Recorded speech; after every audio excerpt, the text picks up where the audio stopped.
should consider yourself lucky. At least your balls won't freeze off. You take great offense at dwarf jokes, but love telling eunuch jokes. Why is that? Because I have balls, and you don't.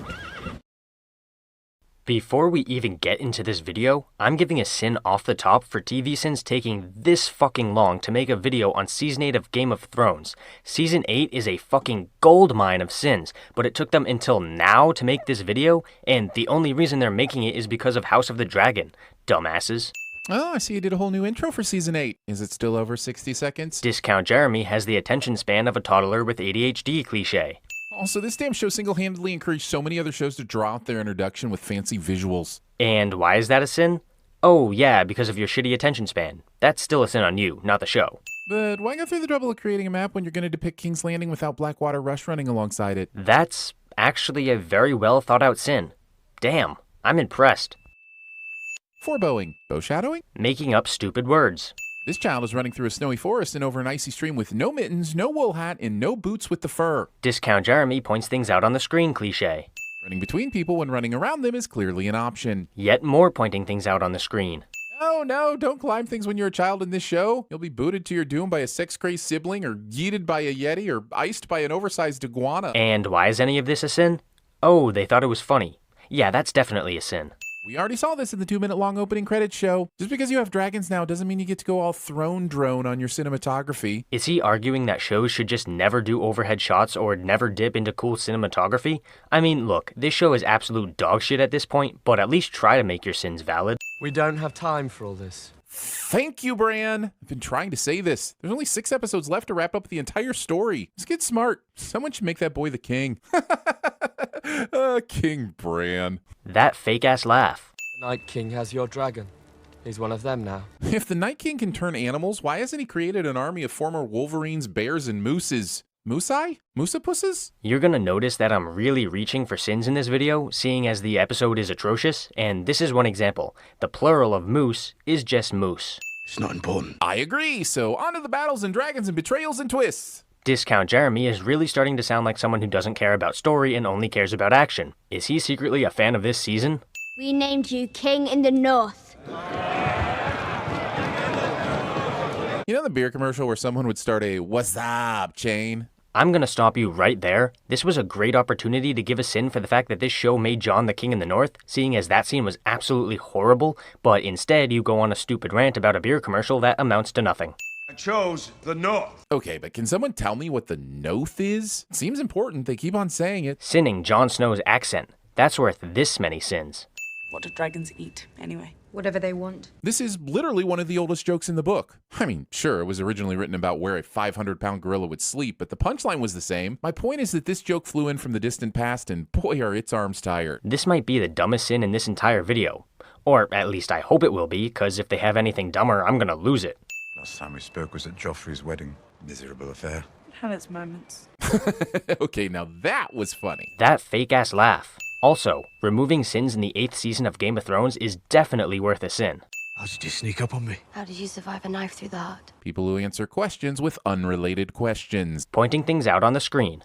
Also, the show fails to remind the audience of how resurrected people in bloody tear trees make any damn bit of sense. So you're complaining about not having a previously on segment? Wouldn't you have sinned that anyway? Have you ever used it? Asking a woman if she knows how to use a needle. Pointing things out on the screen. 20,000 men, is it? Yes, Your Grace.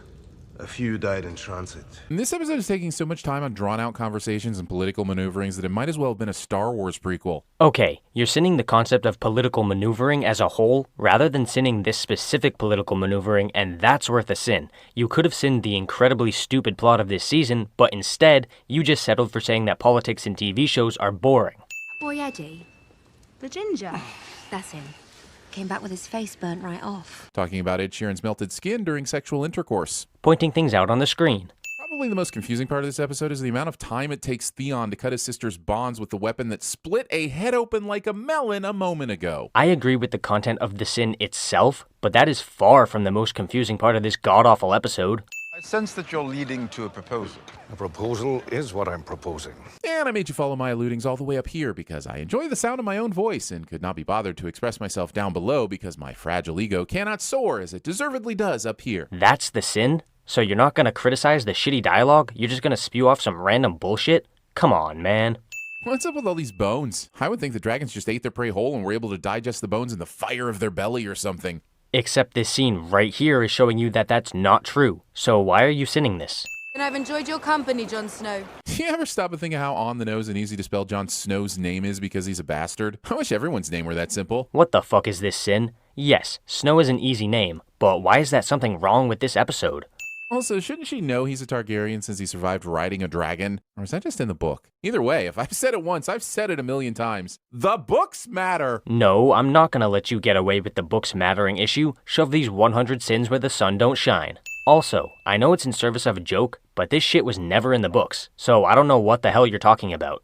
Isn't easy making a blade that big with dragon glass. Blowing smoke up someone's axe. How is it blowing smoke if it's true? Here's my wish. This weapon probably turns out to be important, but I'm gonna go ahead and sin that she fails to give any dimensional details. Is this thing supposed to be long like a lance? Short like a dagger? Itty bitty like a hairpin? How is Gendry supposed to interpret the important details from this? That's yet another valid sin. Well done, Aaron. Well done. Do you think we can beat the army of the dead without her? Thinking there's anyone strong enough you could recruit to beat the Snyder Bros. Discount Jeremy makes a pop culture reference that isn't a sin of the episode cliche. Okay, I've put this off long enough. Last time John was here, Ned said, the next time we see each other, we'll talk about your mother, I promise. And now the next time he's here, Sam will tell him about his lineage. Payoffs like that and several other echoes of season 1 throughout this episode are the reason this show can deliver like no other. And I can't help but give another sin off. No, you're completely wrong here.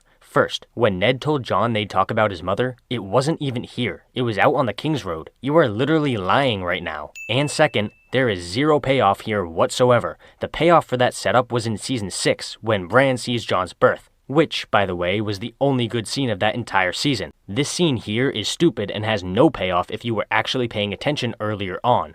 The Umber Boy. Yep, that's right. Instead of seeing any big White Walker battles, we only get to see the aftermath of one. Not that it looks like it was much of a battle. This is another example of Discount Jeremy sounding like a fan of battles and not story. Not that the story here is any good, but I'm just saying.